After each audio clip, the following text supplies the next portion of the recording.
नमस्कार, आप देख रहे हैं स्वामी न्यूज और मैं हूं राजीव शर्मा और अब चलते हैं खबरों के सफर पर प्राइम टाइम बुलेटिन के साथ। फैसागर रोड पर एक मकान में काम करते समय श्रमिक पर दीवार भरभराकर गिर गई। दीवार गिरने से श्रमिक गंभीर रूप से घायल हो गया। इस पर परिजनों ने ठेकेदार पर लापरवाही बरतने का आरोप लगाया। गंभीर घायल हुए श्रमिक को अजमेर के जवाहरलाल नेहरू अस्पताल में भर्ती कराया गया, जहां उसकी हालत नाजुक बनी हुई है। फैसागर रोड पर एक मकान का काम करते हुए दीवार गिरने से श्रमिक दबने से गंभीर रूप से घायल हो गया। इस पर परिजनों ने ठेकेदार पर आरोप लगाते हुए कहा कि ठेकेदार को पूरी जानकारी थी कि दीवार कमजोर है, उसके बाद भी उसे तोड़ने के लिए श्रमिक को अंदर भेजा गया, जिसके कारण श्रमिक दीवार के नीचे दब गया। श्रमिक को अजमेर के जवाहरलाल नेहरू अस्पताल में भर्ती कराया गया, जहाँ पर उसकी हालत नाजुक बनी हुई है। आरबी गेट के अंदर इनका कंस्ट्रक्शन का काम चल रहा था। जो ठेकेदार है जोबनेर का, ये भाई साहब खड़े हैं। हमारा भतीजा है, वो जो काम कर रहा था। ठेकेदार को ध्यान नहीं था कौन सी दीवार कौन सी लापरवाही से है। वो ढसी हुई थी, कमज़ोर थी दीवार, और उनको हेल्पर को सुबह जाते उस कमरे में लगा दिया उसको, और बोले इसको तोड़ दो। वो कमज़ोर थी। सब वो दो आदमी काम कर रहे थे। एक आदमी बाहर मलबा डाल रहा था तगारी से, एक आदमी तोड़ रहा था। ये ठेकेदार की लापरवाही के कारण वो दीवार कमज़ोर थी। वो दीवार पूरी मेरे भतीजे के ऊपर गिर गई। इससे उसका दोनों पैर टूट गए हैं, दोनों पैर अलग हो गए और हाथ अलग हो गया उसका। मैं उनका चाचा जी बोल रहा हूँ। अब क्या चाहते हैं? मैं ये चाहता हूँ कि कुछ नहीं, मेरे भतीजे का इलाज होना चाहिए। मेरा भतीजा इलाज तो वैसे होगा नहीं, क्योंकि मैं मानता हूँ 99% बिल्कुल ख़त्म हो चुका है। अगर वो जिंदगी रहेगा तो हम उसकी कैसे करेंगे देखभाल। भैरवधाम राजगढ़ पर सरधर्म मनोकामना पूर्ण स्तंभ की 21वीं वर्षगांठ का महोत्सव 25 दिसंबर 2023 सोमवार को बड़े ही धूमधाम और हर्षोल्लास के साथ मनाया जाएगा। आज इसी संदर्भ में धाम पर नसीराबाद थाना प्रभारी रोशनलाल सामरिया ने धाम के सभी कार्यकर्ताओं से चर्चा करते हुए कहा कि धाम के मुख्य उपासक चंपालाल महाराज पर आए दिन जो हमले हो रहे हैं, वह हाल ही में धमकी भरा पत्र भी मिला है, जिसके मद्देनजर रखते हुए आगामी 25 दिसंबर को 21वीं वर्षगांठ के आयोजन पर विशेष सतर्कता बरतने के आवश्यक दिशा निर्देश प्रदान किए गए। भैरवधाम राजगढ़ पर सर्वधर्म मनोकामना पूर्ण स्तंभ की 21वीं वर्षगांठ का महोत्सव 25 दिसंबर 2023 सोमवार को बड़े ही धूमधाम और हर्षोल्लास के साथ मनाया जाएगा। धाम के प्रवक्ता अविनाश सेन ने बताया कि गत रविवार को चंपालाल महाराज को धमकी भरा पत्र मिला था, जिसके बाद धाम से जुड़े श्रद्धालुओं और सर्व समाज में भारी रोष व्याप्त है, जिसे ध्यान में रखते हुए जिला पुलिस ने सुरक्षा के दृष्टिकोण से धाम पर रविवारी मेले में आने वाले श्रद्धालुओं सहित धाम के सेवादारों को भी हैंड मेटल डिटेक्टर से जांच करने के पश्चात ही मंदिर में प्रवेश दिया गया। रविवार को धाम पर नसीराबाद थाना प्रभारी रोशनलाल सामरिया ने धाम के सभी कार्यकर्ताओं से चर्चा करते हुए कहा कि धाम के मुख्य उपासक चंपालाल महाराज पर आए दिन जो हमले हो रहे हैं, वह हाल ही में धमकी भरा पत्र भी मिला है, जिसके मद्देनजर रखते हुए आगामी 25 दिसंबर को 21वीं वर्षगांठ के आयोजन पर विशेष सतर्कता बरतने के आवश्यक दिशा निर्देश प्रदान किए। प्रवक्ता सेन ने बताया कि धाम पर आयोजित होने वाले 4 बड़े वार्षिक पर्वों में सर्वधर्म मनोकामना पूर्ण स्तंभ की वर्षगांठ का महोत्सव सबसे अधिक महत्वपूर्ण और मुख्य पर्व होता है, जिस कारण से इस दिन भारी मात्रा में श्रद्धालुओं की संख्या होती है। रविवार को धाम पर मुख्य उपासक चंपालाल महाराज के सानिध्य में राजगढ़ मसाणिया भैरवधाम भक्त मंडल की बैठक संपन्न हुई।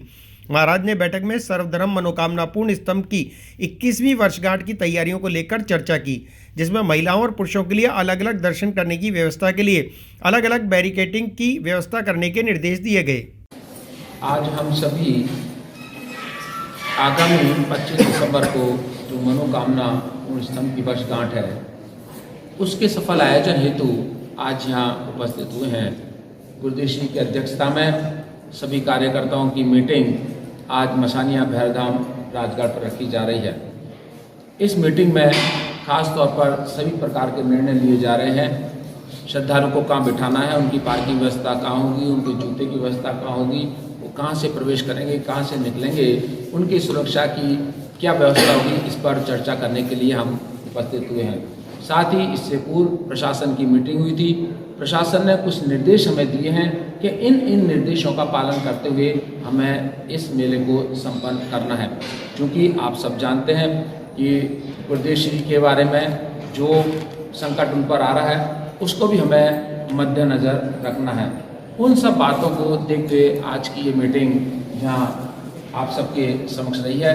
कुछ विशेष निर्देश आपसे। पुष्कर में श्री रणछोड़दास स्वामी चैरिटेबल ट्रस्ट राजकोट गुजरात के तत्वाधान में आज से 17 मार्च तक आयोजित होने वाले निःशुल्क मोतियाबिंद ऑपरेशन शिविर को चिकित्सा विभाग की अनुमति का इंतजार है। हालांकि मरीजों के रजिस्ट्रेशन की प्रक्रिया शुरू हो चुकी है। वहीं आज इसी संदर्भ में अजमेर सीएमएचओ ने प्रेस वार्ता आयोजित कर निशुल्क मोतियाबिंद ऑपरेशन शिविर को अनुमति नहीं देने के अनेक कारण बताए। पुष्कर में श्री रणछोड़दास स्वामी चैरिटेबल ट्रस्ट राजकोट गुजरात के तत्वावधान में आज से 17 मार्च तक आयोजित होने वाले निशुल्क मोतियाबिंद ऑपरेशन शिविर को चिकित्सा विभाग की अनुमति का इंतजार है। हालांकि मरीजों के रजिस्ट्रेशन की प्रक्रिया शुरू हो चुकी है। ट्रस्ट सदस्य प्रवीण वंशानी ने बताया कि आज प्रसादी का वितरण किया जा रहा है। इसके साथ ही मरीजों का रजिस्ट्रेशन किया जाएगा और पूरी उम्मीद है कि चिकित्सा विभाग आज शाम या कल तक परमिशन भी दे देगा। उन्होंने बताया कि आज समारोह भी आयोजित किया जा रहा है, जिसमें साधु संत सहित कई गणमान्य नागरिक भाग ले रहे हैं। गौरतलब है कि 17 दिसंबर से 17 मार्च तक निःशुल्क मोतियाबिंद ऑपरेशन शिविर लगाया गया है, जिसमें 30,000 से ज़्यादा ऑपरेशन का लक्ष्य रखा है। फिलहाल आयोजनकर्ताओं को चिकित्सा विभाग से मिलने वाली हरी झंडी का इंतजार है। परम पूज्य सदगुरुदेव भगवान श्रीना सानिध्य में मुझे पक्का विश्वास है। हमारे ये कैंप शिविर लगाए परम पूज्य रणछोड़दास जी बापू ने लगाए। हमारे गुरुदेव पर इतना मुझे भरोसा है। आज शाम तक अगर कल सुबह तक परमिशन मिल जाएंगी, मुझे 1% भी चिंता नहीं है। मरीज भगवान अभी आए हैं, सबको भोजन करेंगे, बाद में उसका रजिस्ट्रेशन करेंगे। हमको पूरा भरोसा है शाम या सुबह तक परमिशन मिल जाएगा। सम्मान समारोह भी आयोजित किया गया, कौन कौन कार्यक्रम? अच्छा, समारंभ में दीप प्रागट्य इतना पूजनीय और रेवा साका राघवाचार्य जी ने किया और जगदीश वल्लभ दास जी ने किया और डॉक्टर पूजा बुआ, प्रतीक सावलिया और हमारे अनन्य शिष्य जो अनंतपुर से आए विष्णुभाई जोबन पुत्रा, भारतीबेन जोबन पुत्रा और बम्बई से परेश भाई भगत, प्रीतिबेन भगत और हमारे दानवीर जो भामाशा बोलते हैं वैसे मनीष भाई ठक्कर अहमदाबाद वाले। तो जैसे ही हॉस्पिटल की बात हुई तो उसने कान में मुझे बोल दिया कि सबसे पहला 51 लाख रुपया हमें, हम किसी से मांगते नहीं है। गुरुदेव का ये फॉलोअर्स इतना है, सब ऐसे पैसा दे देते। तो पूरा ये सब काम हो जाएगा। आज जितने मरीज आएंगे उसको अभी उसका वो हो जाएगा रजिस्ट्रेशन, बाद में कल या परसों ऑपरेशन हो जाएगा। उसको खाना पीना सब कुछ व्यवस्था है रहने की। और आज पूरा पुष्कर का भंडारा है। पुष्कर में लगने वाले आंखों के निःशुल्क शिविर को अनुमति नहीं देने के संबंध में आज सीएमएचओ ने प्रेस वार्ता आयोजित कर जानकारी दी। उन्होंने कहा कि मानव शरीर में आंख बड़ा ही सेंसिटिव अंग होता है, जिसमें किसी प्रकार के संक्रमण या फंगल की वजह से दोबारा रोशनी आना मुश्किल हो जाता है और खुले मैदान में आंखों के ऑपरेशन होना और संस्था द्वारा प्रशासन के मापदंड पूरे नहीं करने पर अनुमति नहीं दी गई है। ये जो बापू रणछोड़दास चैरिटेबल ट्रस्ट राजकोट के द्वारा जो पुष्कर में एक जो नेत्र शिविर के लिए परमिशन चाहिए गई थी, जब ये हमसे मिले थे तब उनको पहली बार भी हमने उनको जो राज्य सरकार द्वारा जो गाइडलाइन दी गई थी उसको पालना करने के लिए हमने उनको कहा था कि भाई इस गाइडलाइन की पालना करेंगे तो इसमें इनको इस गाइडलाइन के अंदर इनको परमिशन दी जा सकती है। साथ ही उनको ये भी बता दिया गया था कि जो राज्य सरकार की गाइडलाइन है उसमें मोटे मोटे बिंदु क्या है।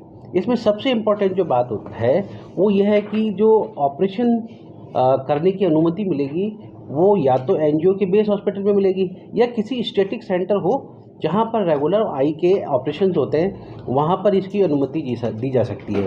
अगर एनजीओ अगर परमिशन लेता तो उसका खुद का एक बेस हॉस्पिटल होना ज़रूरी है।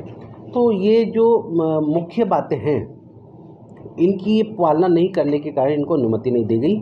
साथ ही उनको ये भी इंश्योर किया गया है कि अगर वो इस चीज़ की पालना करते हैं तो हमको अनुमति देंगे, और अगर उनके कोई मरीज आते हैं, कोई बाहर से आते हैं, रजिस्ट्रेशन करते हैं, रजिस्ट्रेशन करके डायग्नोसिस कर सकते हैं। राज्य सरकार और हमारा जिला प्रशासन उनके साथ पूरी तरीके से है। वो जो भी मरीज आते हैं उनका हम हमारे स्टैटिक सेंटर जेएलएन का जो ऑफ्थेल्मिक डिपार्टमेंट है वहाँ पर उन सभी के हम ऑपरेशन करवाएंगे, किसी को भी वापस नहीं जाने देंगे। सर, क्या वजह रही कि लास्ट मोमेंट पे ये जो चीज़ें हैं वो सामने आई? इससे पहले का सीन में जो डिपार्टमेंट देख नहीं पाया था उन्हें? नहीं, बिल्कुल ये बात जो है ये बिल्कुल गलत बात है। प्रथम बार में ही इनको इस बात से अवगत करा दिया गया था कि आपका जो ये जो आप ऑपरेशन थिएटर बनाने की बात कर रहे हैं वहाँ पर परमिशन आपको नहीं दी जा सकती। वहाँ पर बेस हॉस्पिटल या उसका ऑपरेशन थिएटर होगा तो ही परमिशन मिलेगी, और गाइडलाइन की कॉपी भी हमने उसको भिजवा दी गई थी।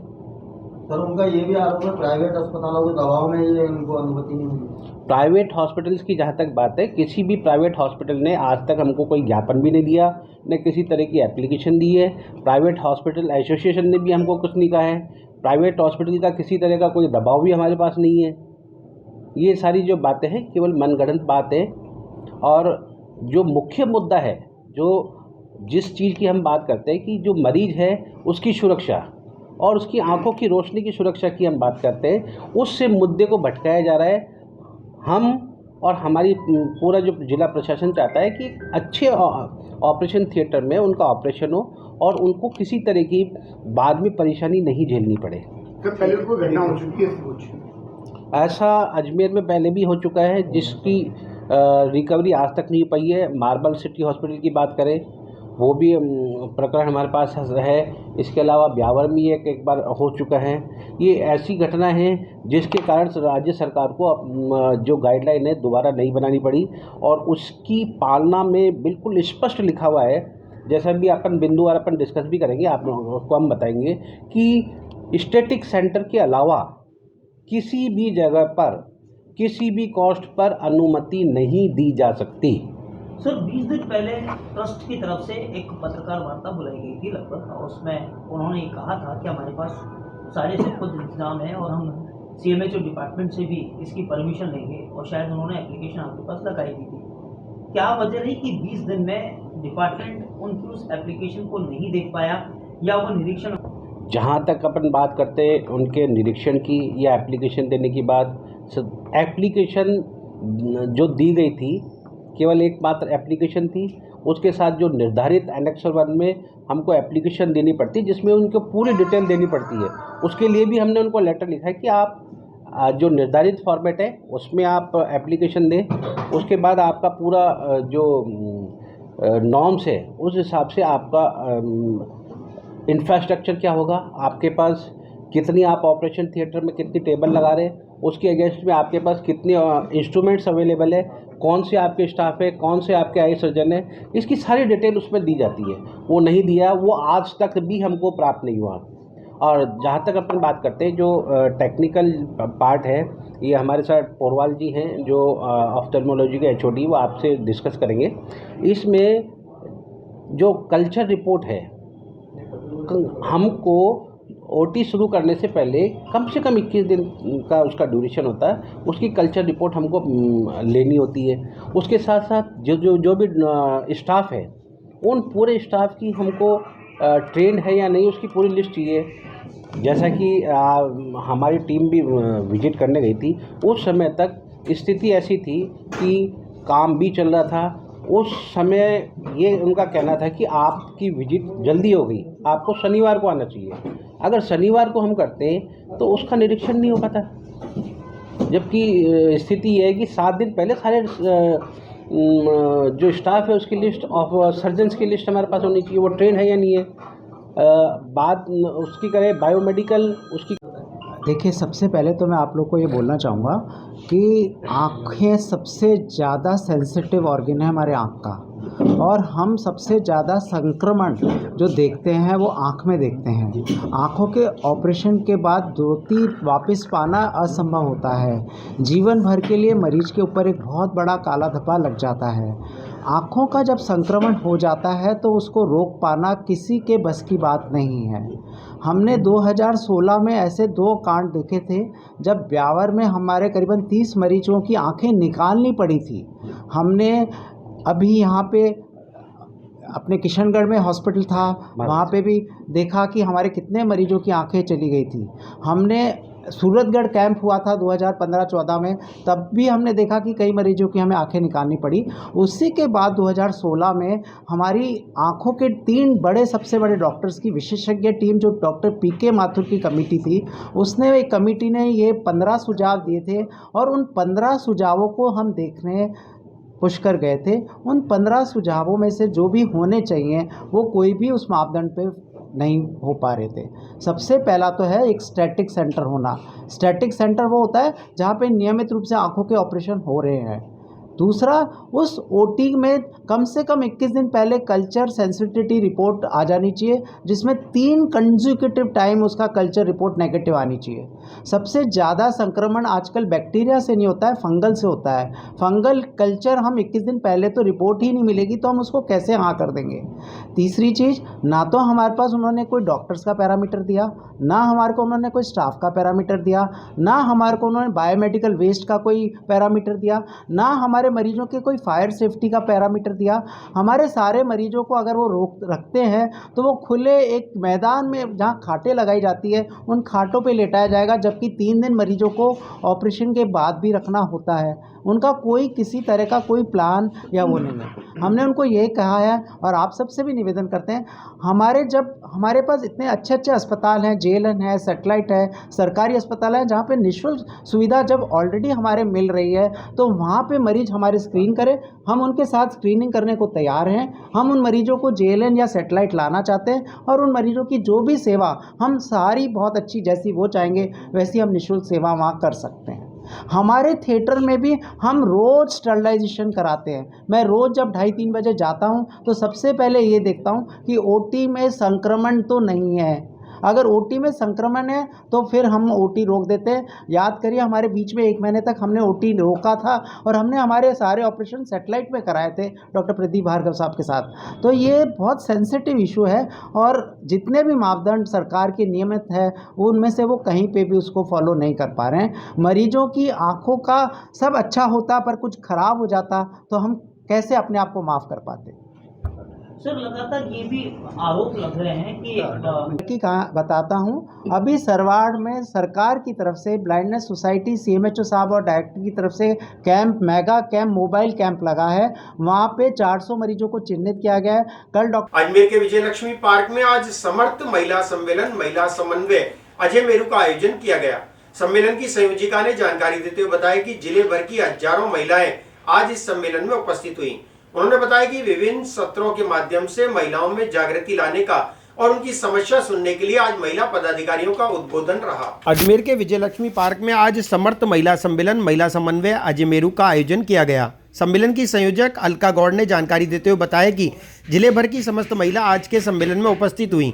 उन्होंने बताया कि विभिन्न सत्रों के माध्यम से महिलाओं में जागृति लाने का और उनकी समस्या सुनने के लिए आज महिला पदाधिकारियों का उद्बोधन रहेगा। इस सम्मेलन में महिला को मातृशक्ति के रूप में काम करने की प्रेरणा दी जाएगी। आज विजयलक्ष्मी पार्क में महिला समन्वय की टोली के द्वारा महिला मातृशक्ति का एक सम्मेलन आयोजित किया जा रहा है, जिसमें अजमेर विभाग की सारी महिलाएं उपस्थित हैं।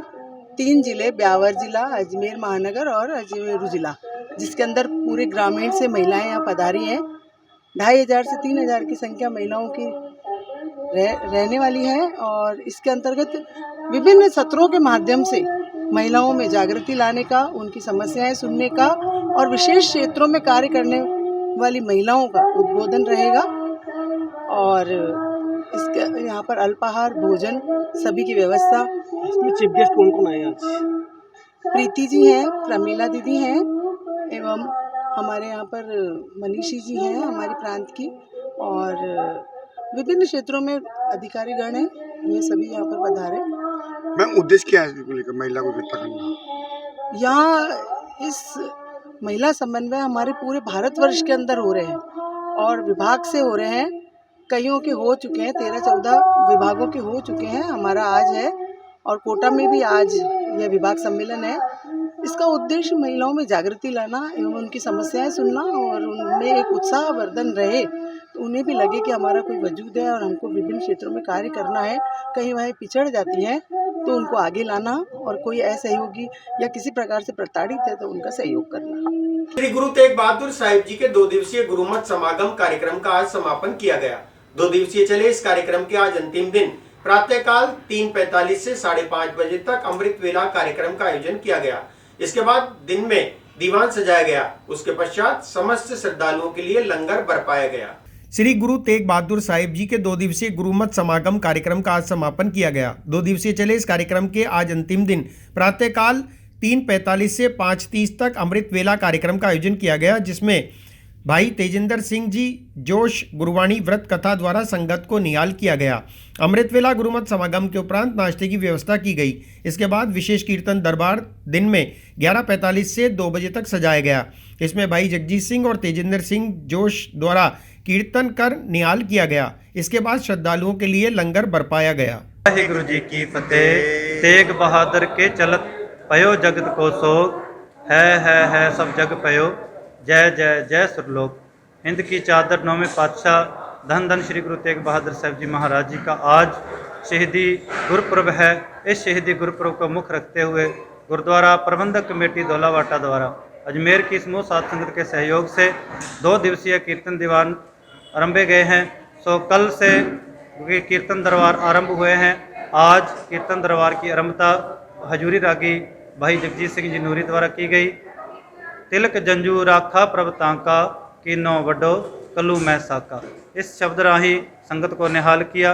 उपरांत गुरुद्वारा प्रबंधक कमेटी के सचिव सरदार त्रिलोचन सिंह जी छाबड़ा ने गुरु इतिहास राही संगत को गुरु का इतिहास बताया।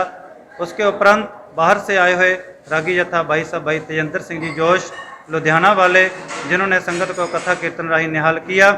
इस कीर्तन दरबार उपरांत गुरु महाराज का अटूट लंगर बरताया गया।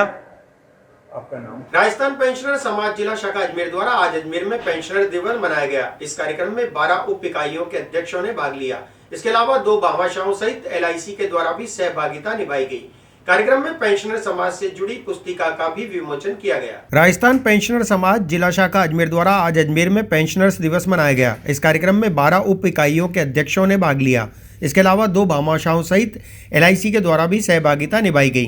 कार्यक्रम में अनेक चिकित्सक और कोषाधिकारी और उपकोष अधिकारी, पेंशन और अनेक गणमान्य व्यक्तियों ने शिरकत की। इस दौरान समस्त उपस्थित वरिष्ठ नागरिक जनों को ट्रॉफी प्रदान कर सम्मानित किया गया। इस मौके पर उपस्थित अतिथियों द्वारा सीनियर सिटीजन विशेषांक का विमोचन भी किया गया। कार्यक्रम में पेंशनर समाज की समस्त समस्याओं के बारे में भी विस्तृत चर्चा की गई। 17 दिसंबर 2023 को जिला शाखा अजमेर के द्वारा हमेशा की तरह जनकपुरी के अंदर ये भव्य समारोह आयोजित किया गया है, जिसमें 12 उप शाखाओं के अध्यक्षों के साथ 12 जिलों के जिला अध्यक्षों के अतिरिक्त प्रांतीय कार्यकारिणी के अध्यक्ष, मुख्य संरक्षक, वरिष्ठ उपाध्यक्ष के साथ सहभागिता के अंतर्गत ये कार्यक्रम किया गया है। इस कार्यक्रम में 80 साल वाले 120 पेंशनरों को सम्मानित किया गया है, 2 भामाशाहों को सम्मानित किया गया है, सामाजिक क्षेत्र में उल्लेखनीय कार्य करने वालों को सम्मानित किया गया है और जो जिला शाखा अजमेर के अंदर महत्वपूर्ण कार्य कर रहे हैं उनके द्वारा सम्मानित किया गया। जिला कलेक्टर महोदय ने उसका उद्बोधन हुआ है, कोषाधिकारी अजमेर का उद्बोधन हुआ है और मंच पर जितने भी आसीन व्यक्ति हैं उनका उद्बोधन हुआ है। हमारे इस समारोह के अंदर LIC अजमेर के द्वारा आवश्यक आर्थिक सहयोग प्रदान किया है, उनके क्षेत्रीय निर्देशक के द्वारा भी और BR शास्त्री हॉस्पिटल के प्रबंध निर्देशक के द्वारा भी यहाँ पर अपनी सहभागिता निभाई गई है और ये इसके अंदर जलपान की व्यवस्था के साथ साथ भोजन व्यवस्था की गई है और इसके अंदर करीबन जो हमारे 800 कूपन बिके हैं और 200 व्यक्ति जो हैं जो विभिन्न शाखाओं से आए हैं उनको सहयोग राशि के रूप में दिया गया है। इस प्रकार जिला शाखा अजमेर के द्वारा 1100 व्यक्तियों के भोजन की व्यवस्था की गई है।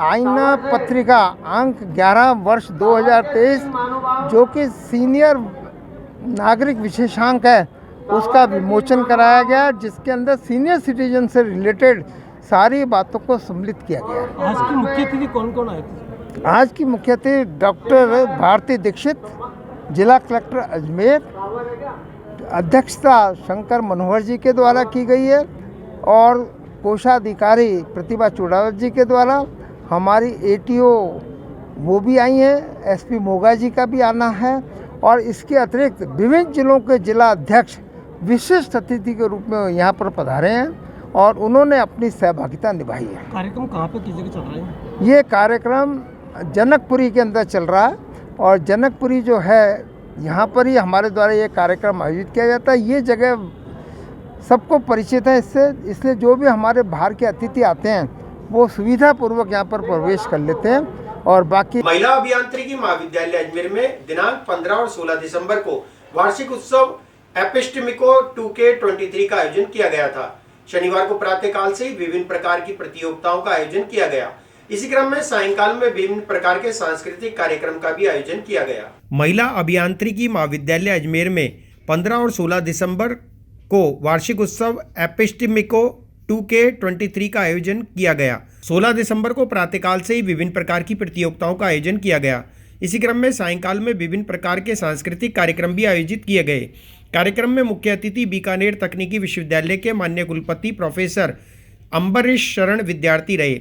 मुख्य अतिथि महोदय ने महाविद्यालय प्राचार्य डॉक्टर जितेंद्र कुमार डिगवाल के साथ दीप प्रज्वलित कर कार्यक्रम का शुभारंभ किया। इसके बाद मुख्य अतिथि महोदय ने महाविद्यालय कर्मचारियों और छात्राओं को संबोधित किया, जिसमें उनके द्वारा भारत को विकसित राष्ट्र बनाने में समाज व छात्राओं के महत्वपूर्ण योगदान के बारे में बताया और आह्वान किया।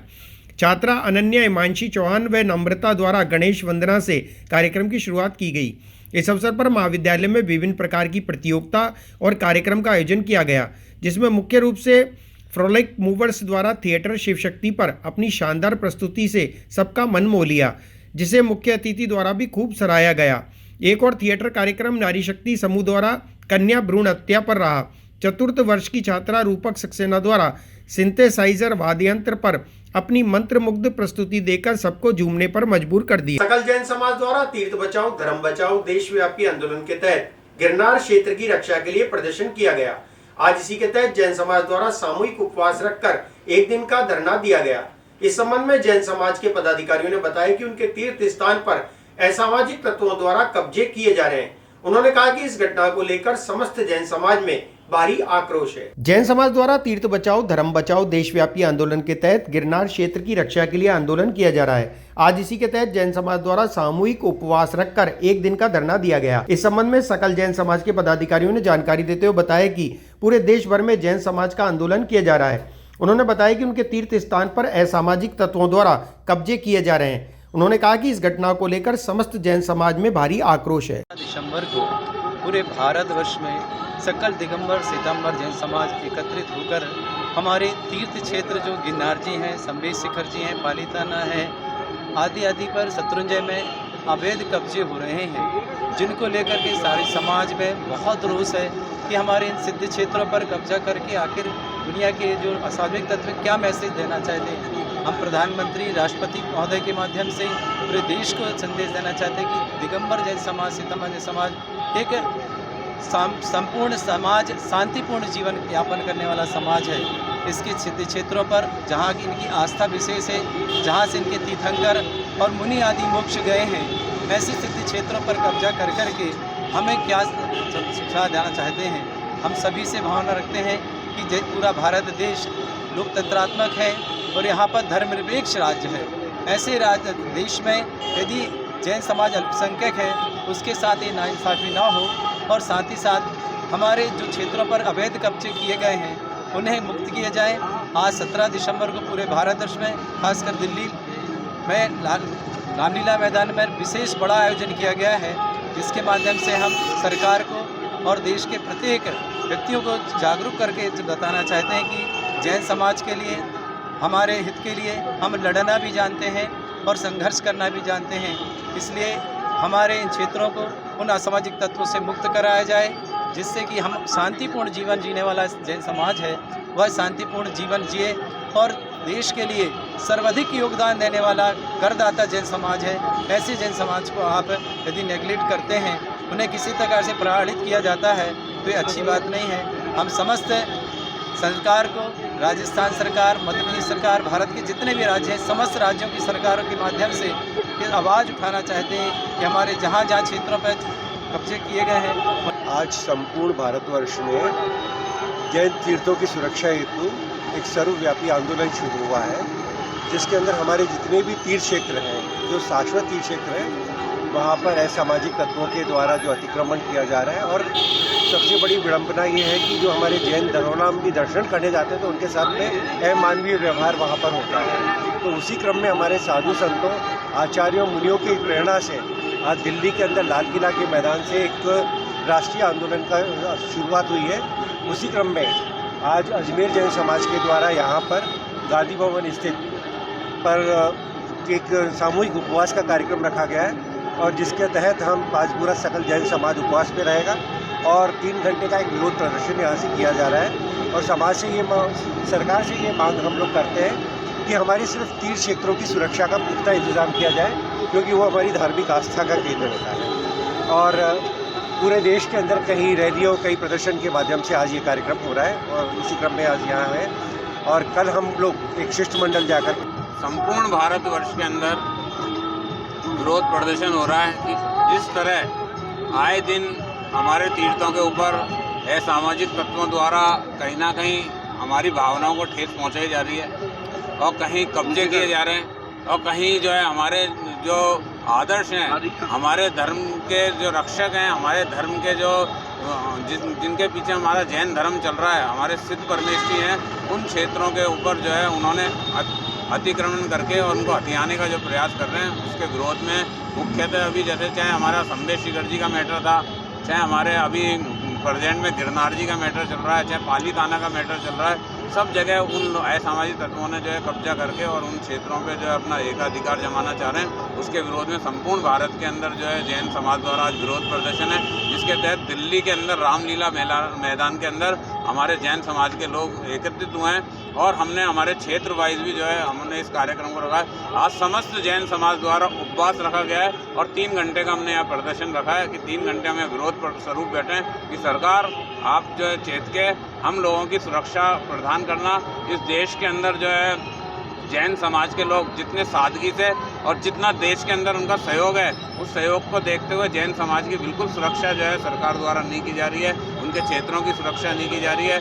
उसके लिए हमने आज जो है यहाँ उपवास रखा है और समस्त हमारा जो है पूरे दिन भर का उपवास पूरी समाज का है। आज पूरी समाज का कोई भी व्यक्ति हमारा अन्न जल ग्रहण नहीं करेगा और यहाँ जो है हमने अपना विरोध स्वरूप यहाँ एक कार्यक्रम रखा है जो गांधी भवन से हम एक सरकार को मैसेज देना चाहते हैं कि शीघ्र हमारे क्षेत्रों को उन असामाजिक तत्वों से मुक्त किया जाए। और वहाँ फिलहाल इस बुलेटिन में इतना ही। मुझे दीजिए इजाजत। देखते रहे स्वामी न्यूज।